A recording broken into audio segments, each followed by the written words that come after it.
So good evening, everybody. Yes, in the previous set of lectures, we have started with a lot of electricity things. We have studied the basics of electrophysics, and then we have moved to the topic of electric energy flow, right? Then after that, we had come across a very, very important concept, which is called as heating effect of electric current. We derived certain formulae. So some of the things were discussed, and there was some homework given to you people regarding the numericals. Do you guys remember? We were about to solve the numericals of these topics, and you were supposed to do that as a homework, at least for the starting matter. Did you people try up? How many number of students have tried for homeworks? Can I know? On the right hand side of this diagram, we can see MCB. Today somebody asked me questions regarding MCB as well. That trippers, basically trippers, by trippers I mean circuit breakers, है ना? कभी अगर current बहुत ज्यादा हो गया तो क्या होता है, सर्किट अपने आप आपके घरों में भी लगता है ये बहुत ज्यादा. Yes, there are a lot of circuit breakers that we can see here depending upon the load and all those things, right? तो अगर आपको हल्का डिवाइस यूज करना है, थोड़ा करंट चाहिए तो आप सिंगल सर्किट ब्रेकर यूज करोगे, ज्यादा करंट चाहिए तो ये. These are the ways how circuit breakers work. ठीक है? So these days miniature circuit breakers, इसको आप कोई भी लिखेगा नहीं. Nobody is going to write it up, please. That's not your part. I'll be doing whatever I have to do. Nobody else will write, because if you start writing all in these ways, it will create a problem for all of us. Okay, so just don't write. I'll just show you the diagram. Don't worry. See, these are circuit breakers we have. Okay, these circuit breakers are very special, pretty special as such, because of many reasons. They are used in our DPs and all those things. हमारे घरों में जो main switches होते हैं उसके ऊपर ये लगा होता है. कभी आजकल इलेक्ट्रिशियंस जब कोई काम करते हैं, आजकल मीटर के बगल में भी यही लगता है. When the current in the circuit suddenly increases, this switch opens and circuit stops. ठीक है? आप फिर से उस स्विच को जाके मैन्युअली ऊपर कर सकते हो. It is allowed. है ना? जो यहाँ पे देखो स्विचेस में नीचे गिरा हुआ है ना, ये देखो नीचे गिर गया है. नीचे गिर गया मतलब कि अभी सर्किट ओपन है. आप जब इसको ऊपर कर देंगे तो सर्किट वापस से क्लोज हो जाएगा, आपका काम चालू हो जाएगा. ठीक है? For the entire house, however, the usual fuse wire is generally used. But ये हम यूज करते हैं, हमारे घरों में भी ये होता है आजकल. पहले नहीं हुआ करता था, बट अब होता है. That is a good thing about it. Okay? देखो आप यहाँ पर फ्यूज का भी एग्जांपल दिया हुआ है. फ्यूज वायर्स के बारे में काफी सारी चीजें डिस्कस की हुई हैं. You can take your time and study all those things to understand very, very basic important stuff. Okay? I hope किसी को कुछ प्रॉब्लम है. Yes? Okay, Aniket.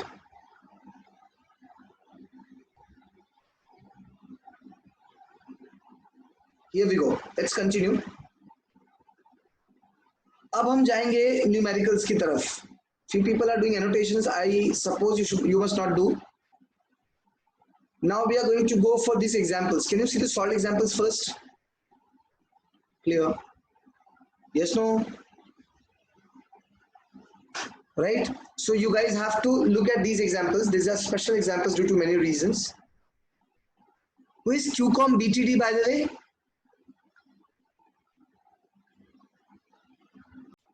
We had already discussed how to handle the numericals in physics. You guys remember? We had discussed some steps.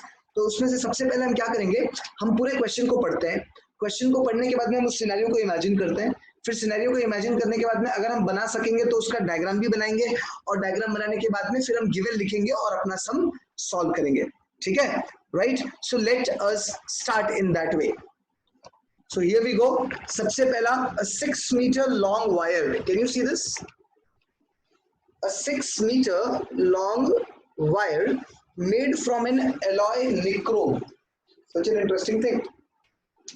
Is shaped into a coil. उसको एक coil के form में यहाँ पर इन लोगों ने शेप किया हुआ है. कोई बात नहीं, चलेगा, है ना? And given for producing heat. Heat produce करने के लिए आपको दे दिया. It is a resistance of 24 ohms. Right? So अभी हम जो दिया हुआ है वो थोड़ी देर में लिखेंगे. आपको एक निक्रोम एलॉय का एक वायर दिया हुआ है और उसको आपने कॉइल के शेप में कन्वर्ट कर लिया, स्प्रिंग जैसा, और 6 मीटर लॉन्ग है वायर का लेंथ, तो स्प्रिंग का लेंथ और कम हो जाएगा.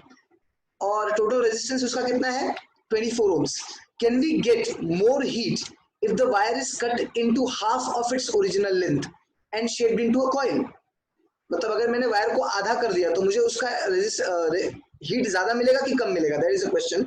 For getting energy, the two ends of the wire are connected to a source with a potential difference of 220 volts. This is such a beautiful thing, right? So let us try to really go with something, somebody is messaging, which is there in the form of given. तो क्या क्या दिया हुआ है sir? Example शुरू करते हैं, तुम लोग बोलोगे और मैं लिखूंगा। तो सॉल्व एग्जाम्पल के तौर पे अगर मैं जाता हूं तो तुम लोग लिख भी सकते हो सॉल्व एग्जाम्पल 1.1, क्योंकि फर्स्ट सेक्शन है ना, तो मैंने इसको इस पे अगर आपको चैप्टर का नाम डालना है तो वो भी डाल दीजिए। सॉल्व एग्जाम्पल 1.1 में सबसे पहला हम गिवन लिखते हैं। गिवन में क्या बोला गया है? What is the length, what is the length of wire? Length of wire L is equal to how much? 6 metre, बराबर है ना? और क्या दिया हुआ है सर? उसका रेजिस्टेंस दिया हुआ है, कितना दिया हुआ है? R कितना दिया हुआ है सर? R दिया है 24 ओम्स। कितना दिया है? 24 ओम्स। सर कुछ पोटेंशियल डिफरेंस भी दिया हुआ है, दिया कि नहीं दिया है ना सर? पोटेंशियल डिफरेंस भी देके रखा हुआ है, मतलब PD बोलो आप या इसको आप V बोल दो, आपकी मर्जी है। Is equal to how much? How much sir? It is 220 volts. Very good, right? This is what is given, right? यहाँ पे आपके पास दो केसेस है। पहला केस क्या है और दूसरा केस क्या है, जरा देखो। पहला केस ये है कि ये कितना पावर देगा ना, can we get more heat if wire is cut into half, right? ये पहली बात है। दूसरा क्या बोला है? For getting energy the two ends of the wire are connected to a source with a potential 220 volts. Yes no? चलो शुरू करते हैं सम को हम लोग जरा सा, और अंडरस्टैंड करते हैं कि हमसे क्या बोलने की कोशिश की गई है। चलेगा?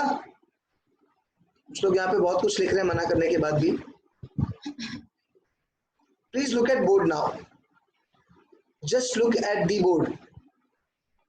Here we have, right? So we have length as 6 meter, resistance as 24 ohms, potential difference या V is equals to 220 volts. हमको क्या बोला? अगर मैंने लेंथ को आधा कर दिया तो बताओ उसका जो हीट है वो ज्यादा हो जाएगा कि कम हो जाएगा? समझ में आ रही बात है ना? मतलब पहले अगर देखो, डायग्राम बना रहा हूं मैं, ये हमारा पहले का सीन है कि एक स्प्रिंग है, ऐसा स्प्रिंग ही है ना, ये कॉइल की बात की थी, तो ये कॉइल जैसा स्प्रिंग है ना? इसको हमने बैटरी से कनेक्ट किया था। इससे किया था? बैटरी से। तो बैटरी से कनेक्ट किया तो ऐसे किया होगा, बराबर ना? इस बैटरी का पोटेंशियल डिफरेंस दिया हुआ है 220 वोल्ट्स, बराबर है? और इसका एक्चुअल लेंथ कितना है सर? लेंथ है 6 मीटर, और रेजिस्टेंस कितना है? रेजिस्टेंस है सर 24 ओम्स। समझ में आ रहा है क्या? अभी हमसे वो हीट एनर्जी की बात कर रहा है ना, हीट एनर्जी की बात कर रहा है कि नहीं कर रहा, राइट? अच्छा, अभी ये हमारा नॉर्मल केस है। दूसरे केस में क्या बोला उसने कि आप सब कुछ सेम रखेंगे, सिर्फ उसका लेंथ आप ना छोटा कर देंगे। क्या करेंगे? लेंथ आप छोटा कर देंगे, बैटरी आपका वही रहेगा, मतलब आपका जो बैटरी है सर वो 220 वोल्ट ही रहेगा। आपका जो लेंथ है ना वो आधा हो जाएगा, मतलब वो 3 मीटर हो जाएगा। अब मेरा एक छोटा सा सवाल, अगर मेरा लेंथ 3 मीटर हो गया तो रेजिस्टेंस को उससे कुछ फर्क पड़ेगा कि सेम रहेगा? अगर मेरा लेंथ 3 मीटर हो जाता है तो मेरे रेजिस्टेंस पे कुछ फर्क पड़ेगा कि उतना ही रहेगा? Tell me, come on. Resistance को फर्क पड़ेगा कि लेंथ उतना कम करने पे रेजिस्टेंस को कुछ नहीं होने वाला है? फर्क पड़ेगा। Very good Aniket. ओके, क्या फर्क पड़ेगा? शशांक ने लिखा है सर हाफ हो जाएगा। You are right. ये देखो, since resistance is directly proportional to length, समझ आ रहा है? पक्का? therefore R1 upon R2 is equals to L1 upon L2 होता है। तो अगर आपने L1 का हाफ इसको किया तो रेजिस्टेंस भी आपका क्या हो जाएगा? हाफ हो जाएगा। समझ आ रहा है? तो अब इस बात को समझना है कि if L2, since L2 is half of L1, therefore R1 I mean R2 will also be half of R1। समझा? नया लेंथ पुराने वाले का आधा है तो नया रेजिस्टेंस पुराने वाले का आधा हो जाएगा। I hope it is clear, right? ये बात अभी लिखना नहीं है, कोई लिखेगा नहीं। You are writing Ankur, don't write. मैंने बोला लिखने के लिए, कोई भी नहीं लिखेगा। लिखना है तो हमारे पास डाइजेस्ट भी पड़ा हुआ है, खाली छापने से क्या होता है? फोकस यार। ये हमारे पास दो सर्किट्स है, हमने उसका सिचुएशन समझ लिया। अब मैं तुम लोगों को कुछ बताऊंगा, ठीक है? हमारा क्वेश्चन भी यही था कि सर आपने जो लेंथ बताया था that was actually first length, है ना? दिस इज सेकेंड लेंथ और V सेम है ना? क्वेश्चन क्या है कि अगर मान लो मेरा L2 जो है L2 वो हाफ L1 हो जाएगा, हाफ L1, तो will there be any difference in the energy utilize? जरा हम क्वेश्चन पे वापस जा रहे हैं। देखो देखो, just 1 second, I can repeat this as well if you want. मैंने पूरा डेटा यहाँ पर लिखा है तुम्हारे सामने, ये दो डायग्राम्स मैंने बनाए, देख लो आप पूरी तरह से, है ना? पहले 24 ओम रेजिस्टेंस था, लेंथ 6 मीटर था, अभी लेंथ 3 मीटर हो गया और ये रेजिस्टेंस में भी चेंजेस आएगा। मैंने यहाँ पे एक्सप्लेन किया कि रेजिस्टेंस और लेंथ के बीच में डायरेक्ट प्रोपोर्शनलिटी का रिलेशनशिप होता है, जिसकी वजह से ये चीजें हमको मिलती है। अब हमको क्या फाइंड करना था कि H1 जो है वो H2 से कम है कि ज्यादा है, यही फाइंड करना था। क्वेश्चन वाज हीट ज्यादा निकलेगा कि हीट कम निकलेगा?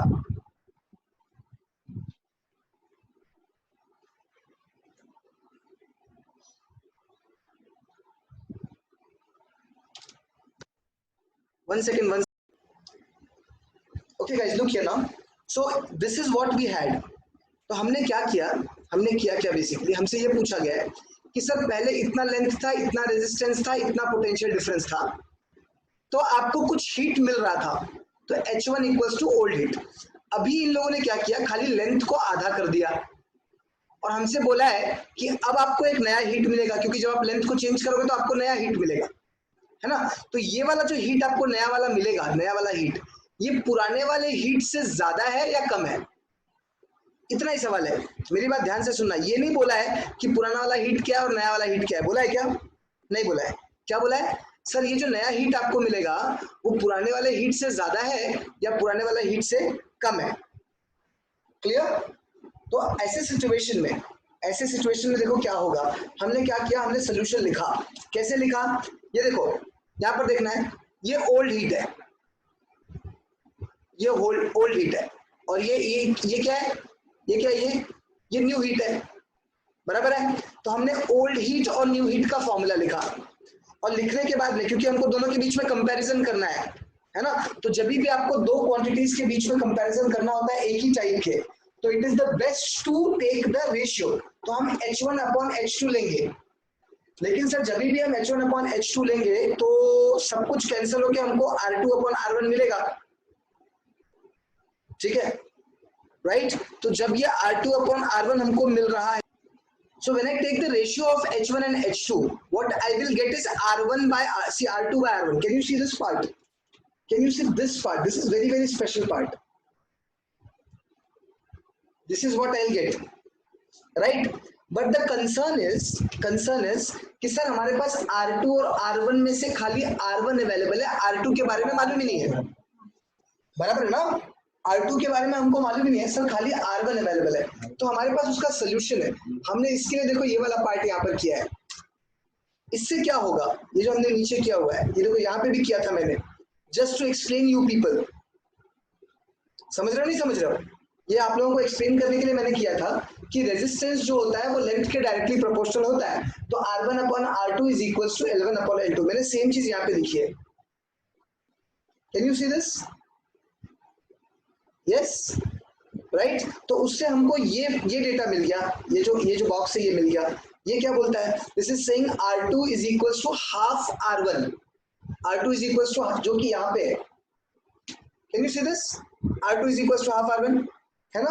अगर मैं R1 को नीचे ले लूं तो R2 upon R1 will become 1 upon 2. This is what we have. Can you see this? Yes और नो, राइट। तो यही R2 upon R1 is equal to half मैंने यहाँ पे सब्स्टिट्यूट कर दिया, देख रहे हो, राइट। तो आप लोग जब आंसर लिखोगे तो आंसर लिखते हो कैसे लिखना है, ये पूरा लिखना है, ये पार्ट, ठीक है। और ये उसका रीजन है, स्टेटमेंट के आगे ये रीजन है, और उसके नीचे जैसे ही खत्म होता है, खत्म होने के नीचे आपको ये लिखना है, यहाँ तक ये 3 लाइन, 1 2 और ये 3, right. Just right it down quickly. फिर इसके बाद क्या करना है मैं बताऊंगा, जस्ट डू इट फटाफट।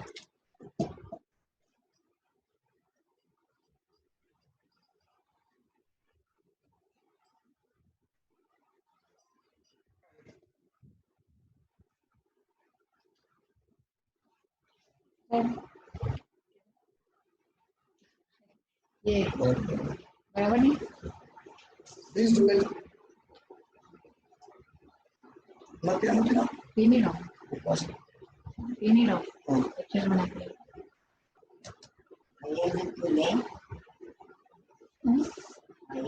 देखिए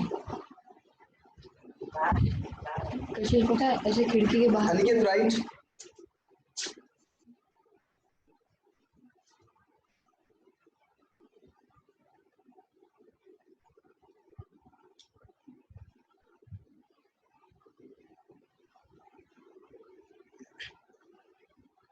Any doubt you guys have, just ask.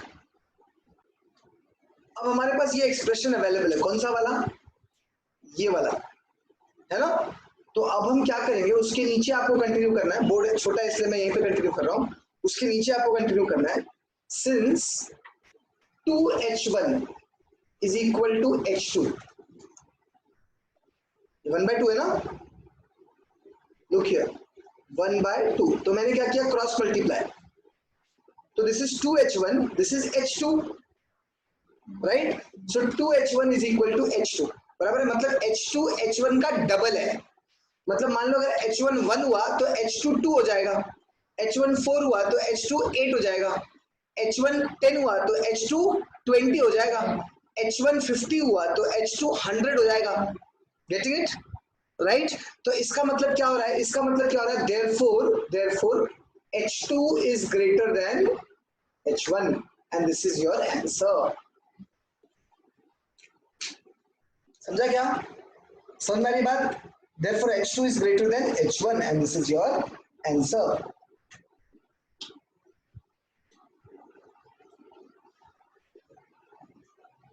यानी सेम पोटेंशियल डिफरेंस में अगर आप रेजिस्टेंस को कम करेंगे तो हीट ज्यादा मिलेगा, तो ऑटोमेटिकली आपका हीट ज्यादा मिलेगा। ये कॉमन सेंस इसमें से निकालना है, ये आपका टिप है। टिप क्या है कि सेम पोटेंशियल डिफरेंस में अगर आप लोड कम करेंगे या रेजिस्टेंस कम करेंगे तो हीट बढ़ जाएगा, because heat is inversely proportional to resistance if potential is constant। समझा क्या, आप लोगों के टेक्स्ट बुक में इसको बड़ा अलग तरीके से सॉल्व किया गया है, पावर वगैरह लेकर के सॉल्व किया है, उस प्रोसेस को मैं सपोर्ट नहीं करता हूं और तुम लोगों को भी नहीं करना चाहिए, क्योंकि उसमें हीट एनर्जी का कंपैरिजन पूछा है, पावर का कंपैरिजन नहीं पूछा है। हालांकि जितना ज्यादा पावर कंज्यूम होगा उतना ही ज्यादा हीट होगा, तो मैं आप लोगों को वो वाला मेथड भी सिखा देता हूँ, डोंट वरी, ठीक है, वो वाला मेथड भी सिखा देता हूँ जो टेक्स्ट बुक का मेथड है। पर ये मेथड आपको समझ में आ गया कि नहीं आ गया,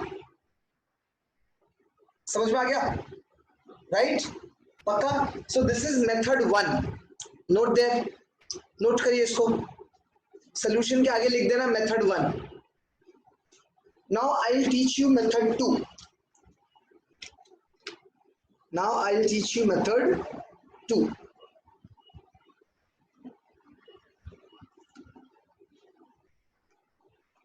Look at this interesting method, solution with method 2। Method 2 का एक मानना है, क्या मानना है सुनो, बाद में लिखना नहीं है अभी। मेथड 2 की एक बात है जो आपने को समझ में आनी चाहिए, तभी मेथड 2 समझ में आएगा। सब वो बात क्या है, मेथड 2 कहता है कि जो डिवाइस ज्यादा पावर लेगा, वो ज्यादा गर्म होगा, जो डिवाइस कम पावर लेगा वो कम गर्म होगा, क्योंकि power is equals to heat upon time होता है। क्या होता है? पावर का फॉर्मूला क्या है? हीट अपॉन टाइम, ठीक है ना, बराबर। तो अगर मान लो 10 सेकंड के लिए कोई ज्यादा पावर ले रहा है, मतलब ज्यादा हीट देगा, समझे कि नहीं समझे, राइट। तो पावर का और हीट का बड़ा अच्छा कनेक्शन है, ठीक है, बराबर। तो जो ज्यादा पावर लेगा वो ज्यादा ज्यादा हीट होगा, जो कम पावर लेगा वो कम हीट होगा। पावर के बारे में सर सोचना क्यों है?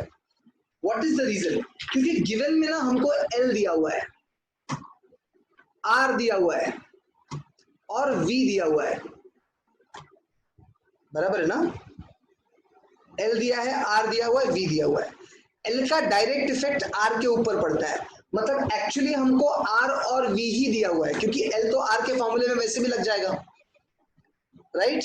यस, तो इस रीजन से because of this particular reason इन लोगों ने क्या किया है, इन लोगों ने दो पावर्स निकाले हैं, एक ओल्ड पावर, दूसरा न्यू पावर। तो आप लोगों ने जो H1 और H2 लिखा था, H1 ओल्ड पावर था, H2 न्यू पावर था, लिखा हुआ है ना, देखो आपके बुक में है, राइट। तो उसकी जगह पे ये लोग P1 और P2 लिखेंगे। तो P1 क्या हो जाएगा? P1 क्या हो जाएगा? Old power. तो जहां आपने H1 लिखा है ना, उसके बगल में आप P1 लिख देना, जहां पे आपने H2 लिखा है उसके बगल में P2 लिख देना, new power. Is it okay? बराबर ना, न्यू पावर, राइट। अभी देखो क्या करना है हमको, हमको क्या करना है, ये लोगों ने पहले पावर 1 निकाला, P1 मतलब पहले ओल्ड पावर निकाला। ओल्ड पावर का सर फॉर्मूला क्या है? V square by R1। P का फॉर्मूला याद होना चाहिए सबको, P is equal to V square by R, very easy formula, P is equal to V square by R, ये फॉर्मूला है पावर का, ध्यान देना। तो P1 is equal to V square by R1 निकाला, सिंपल है एकदम, सुनो। ये लोग ने फिर पावर को कैलकुलेट कर लिया, बताओ वी स्क्वायर, वी कितना दिया था सर? 220 दिया था कि नहीं दिया था? यही दिया था ना, right. 220 square upon what is R1? Resistance कितना ओम्स? 24 ओम्स, 24 ओम्स था, ओके। तो 24 ओम्स, ये P1 हो गया, समझे नहीं समझे, बराबर। हाँ अच्छा सर, इसका स्क्वायर है ये, है ना, और 24 हो गया। सर P2 क्या है? P2 क्या है? वी स्क्वायर बाय R2, है कि नहीं, बराबर है ना, राइट। सर लेकिन R2 हमारे पास अवेलेबल नहीं है, तो वही same formula, since L R is directly proportional to L, therefore R1 upon R2 is equals to L1 upon L2, same, समझे कि नहीं समझे, है ना। खैर इसको पहले पुट फोर्थ करते हैं, तो this is 220 square upon R2 अपने को मालूम नहीं है ना, नहीं मालूम है ना। ये फॉर्मूले के हिसाब से R2 मिल जाएगा कि नहीं मिल जाएगा? मुझे जल्दी से बताओ, R2 क्या होगा? L1 अपॉन L2 ना, तो हाफ किया ना, तो पहले 6 था L1, उसको हाफ कर दिया मतलब 3 कर दिया, तो एक कट जाएगा, तो आपको इधर क्या मिलेगा? कहाँ गया? हाँ बराबर है, कैन यू सी दिस, ये 2/1 मिलेगा कि नहीं मिलेगा? 2/1 विच इज 2, 2/1 बोलो या 2 बोलो एक ही बात है, रेजिस्टेंस आधा हो गया। तो उसके हिसाब से अगर आप जाते हो तो R1 आपका कितना था, इसको आप पूरा प्रोसेस करके R2 निकालिए, क्या करिए? R2 निकालिए, चलो निकालते हैं। तो देयरफॉर टेल मी R2 यानी R1 अपॉन R2, फिलहाल ये देखो R1 upon R2 is equal to 2, तो R1 कितना है?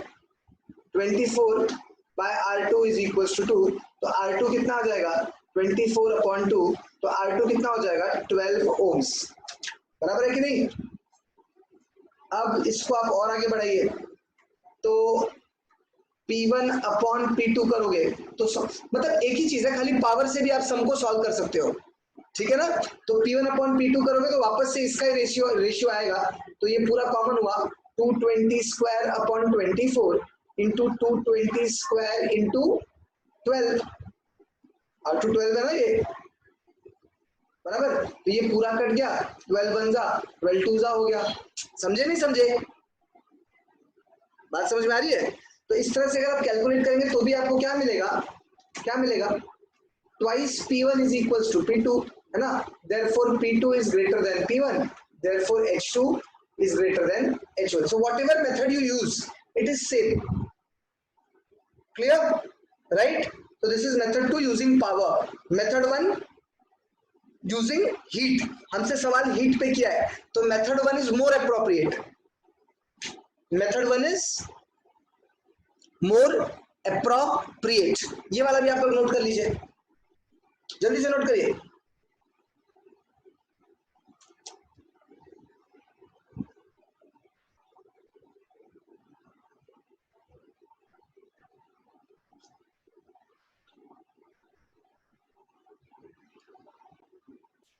जो न्यूमेरिकल हमने अभी सॉल्व किया उसके ऊपर एक टिप लिखिए, power consumed is directly proportional to heat, जिसके बेसिस पे हमने मेथड 2 डिजाइन किया।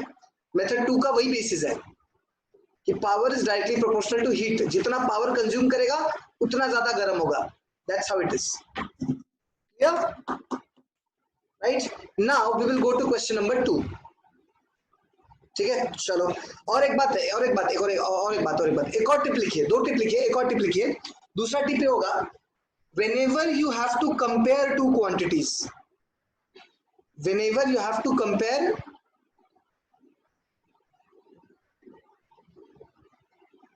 two quantities, नहीं बोल के मैं ऐसा बोलता हूं, whenever you have to compare two values of same quantity, whenever you have to compare two values of same quantity, always take ratio. This is a fantastic thing I'm giving you.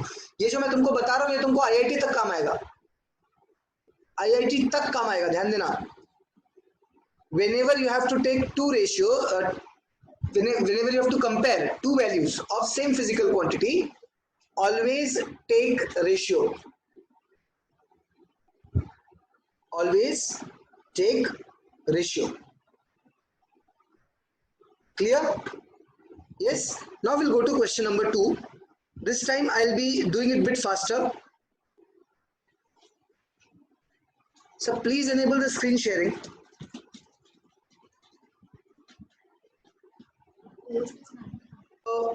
2 from the same series. Yes. So here we go. Not this. Yes. A cell is connected to a. Can you see example number 2? Example number 2. Yes, no. क्या बोला गया है? A cell is connected. ये वाला example, ये वाला, ठीक है। A cell is connected to a 9 ohm resistance. You will start writing at the same time. Given मैं लिख रहा हूँ, वैसे तो इस पूरे सीन को आप समझ सकते हो, लेकिन मैं थोड़ा जल्दी करने के लिए पहले given ही लिख देता हूँ, है ना। A cell is connected to a 9 ohm resistance, मतलब कि यहाँ पे R दिया हुआ है, R is equals to 9 ohm, ठीक है। और because of which heat of 400 joules is produced. तो each कितना heat कितना बोला है, 400 joules, है ना, इज प्रोड्यूस। लेकिन वहां पे एक और चीज लिखी हुई है, पर सेकेंड। पर second is very interesting thing. पर सेकेंड लिखने की वजह से क्या हो रहा है, देखो, somebody is doing some nonsense thing, just stop.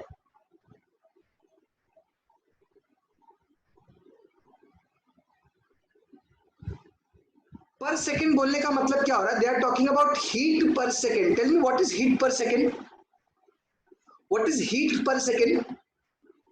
If I say time, see, time is 1 second, na? So what is heat per second? It is power. Yes. What is power? Power is h upon t, heat upon time, right? So power is given. मैंने जानबूझ के दोनों चीजें यहाँ पर लिखी हुई है, आगे बढ़ते हैं हम। Due to current flowing through it, so obtain the potential difference applied across the resistance. So V is equal to question mark, right? Now we'll be going back to the board. Just look here. Okay. R is equals to 9 ohm, H is equals to 400 joules, T is equals to 1 second, V is equals to question mark, मतलब potential difference equals to question mark. ठीक है, अब मैं आगे बढ़ रहा हूं. देखो मुझे क्या बोला है, V निकालने को बोला है. एक्चुअली ये टू फाइंड में आता है V, पर मैंने जानबूझ के वहीं लिख दिया, नो प्रॉब्लम. टू फाइंड में आएगा V is equals to question mark, no problem. चलो ये मैं मिटा देता हूँ. राइट, इसका डायग्राम बना सकते हैं क्या हम लोग? सर बड़ी आसानी से. कैसे? ये देखो मैं डायग्राम बना रहा हूँ. मैं बार बार कह रहा हूँ डायग्राम बनाना जो है फिजिक्स का बहुत ही इंपॉर्टेंट हिस्सा है. अगर आपको डायग्राम बनाना आता है इसका मतलब you are going to solve the problem for sure. Board में भी डायग्राम के ऊपर सेपरेट मार्क्स होता है. जो बच्चा अच्छे से डायग्राम बनाएगा उसको ऑटोमेटिकली मार्क्स भी थोड़ा अच्छे से मिलता है. तो ये जो V है आप लोगों से इसके बारे में पूछा गया है. ठीक है, और रेजिस्टेंस बोला गया है कि 9 ओम है सर. हीट के बारे में बताया गया है, आई वगैरह के बारे में बात नहीं की है. तो आपको हीट बताया गया है. हीट कितना बताया गया? देखो H कितना बताया गया है यहाँ पर. H is how much? H is equals to 400 joules. काफी अच्छा है ना. और टाइम भी देके रखा हुआ है 1 सेकेंड. अभी देखो इसको हम सॉल्व करेंगे. सर H दिया हुआ है, R दिया है, V दिया है, T दिया है. हमारे पास H का फॉर्मूला है. Do you guys remember? Sir H के तो बहुत सारे फॉर्मूले हैं. H के कौन से फॉर्मूले, जल्दी बोलो. H का कौन सा फॉर्मूला है? पहला formula H is equals to VIT. दूसरा formula V square by RT. तीसरा फॉर्मूला I स्क्वायर RT. ये 3 फॉर्मूले हैं हमारे पास. इन तीनों में से ये जो 3 फॉर्मूले आपको याद होने चाहिए, इन तीनों में से कौन सा वाला यूज होगा? VIT यूज हो सकता है क्या? ये वाला यूज हो सकता है क्या? ये वाला फॉर्मूला नहीं सर. क्यों नहीं यूज हो सकता? What is the reason? क्योंकि सर यहाँ पे V नहीं दिया है, V पूछा है. अगर HVIT में से 3 चीज दी होनी चाहिए. तो H पूछा है, सॉरी V पूछा है तो H दिया हुआ होना चाहिए. H दिया है सर. I दिया हुआ होना चाहिए. I दिया है क्या? नहीं, I नहीं दिया है सर. तो आपको H और T दिया है पर आपको I और V नहीं दिया है, तो ये फॉर्मूला यूज नहीं कर सकते आप. अच्छा ठीक है, ये वाले फॉर्मूले में, नीचे वाले में भी I अवेलेबल है. I हमको यहाँ पर नहीं दिया गया है सर. तो I ओम्स लॉ से निकाल सकते हैं? नहीं निकाल सकते. क्यों? क्योंकि हमको V नहीं मालूम है. अगर V मालूम होता तो I निकल जाता ओम्स लॉ से. राइट, तो ये वाला फॉर्मूला भी यूज नहीं होगा. तो फॉर्मूला कौन सा यूज होगा? ये वाला, क्योंकि हमको इसमें सारी क्वांटिटीज आपस में दी हुई हैं. चलो लिखते हैं. मैं लिख रहा हूँ since H is equals to V square by RT, है ना. Therefore अपने को V नहीं मालूम है ना, तो V square is equal to क्या आएगा इधर? H R upon T. yes or no? है ना. V square को छोड़ के हमने सबको मल्टीप्लाई कर दिया. H R upon T. What is H? Yeah, it's okay बेटा. 400. What is R?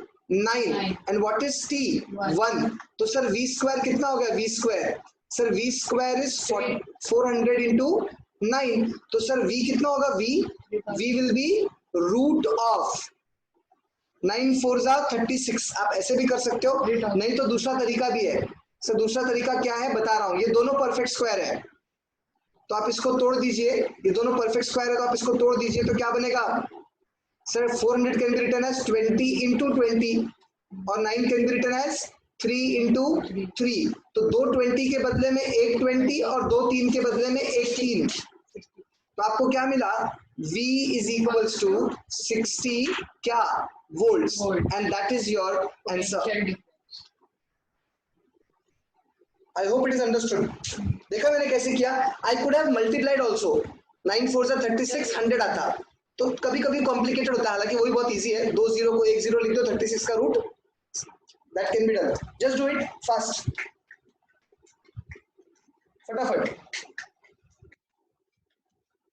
Right, this is the last numerical for today. आज का लेक्चर न्यूमेरिकल पे फोकस करना था मुझे, इसलिए हमने कर लिया. इसके बाद तुम्हारा होमवर्क है. you guys have got the homework now कि जो भी न्यूमेरिकल्स इसके बाद के हैं वो तुमको सॉल्व करने हैं. ठीक है, और इसके बाद मुझे लगता है एग्जाम्पल 2 के बाद में you guys have got example 3 4 that you can solve, that you have to solve by yourself. Yes, then you have, उसके बाद फिर हम नया टॉपिक शुरू करेंगे, magnetic effect of electric current. Okay, it's very easy topic that we will start after that and very interesting also. Yes,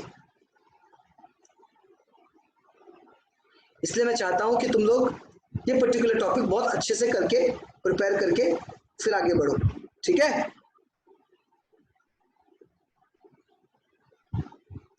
we have example 3 4 you have to do after this.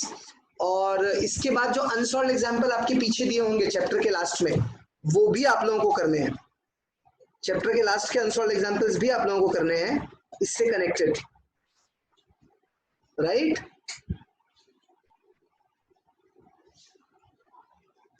I hope it is done. Yes. So make this habit of doing it in the right way.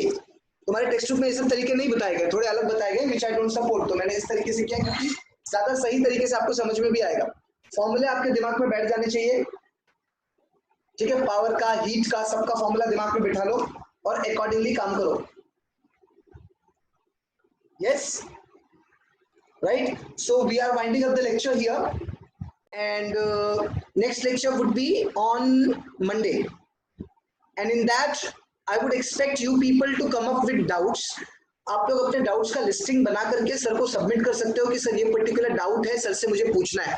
तो sir मुझे अगर वो questions दे देंगे तो फिर what I will do is I will make videos and send it to you people on YouTube. Don't worry, that is something which I will do for you all, right? So you people solve the sums, bring your doubts, give it to sir, submit it to sir. Okay, sir will forward those doubts to me. I'll make video lecture and post it back for you people, right? Yes, link आप सबको दे दिया जाएगा, but मुझे चाहिए कि आप लोग question solve करिए। जब तक आप न्यूमेरिकल सॉल्व नहीं करोगे, जब तक आप इन चीजों को सॉल्व नहीं कर लोगे, तब तक मजा नहीं आएगा, ठीक है। So you guys must solve all the questions. Okay, चलो फिर, see you all then, good bye, take care, bye bye, do the homework, okay? See you all. Bye.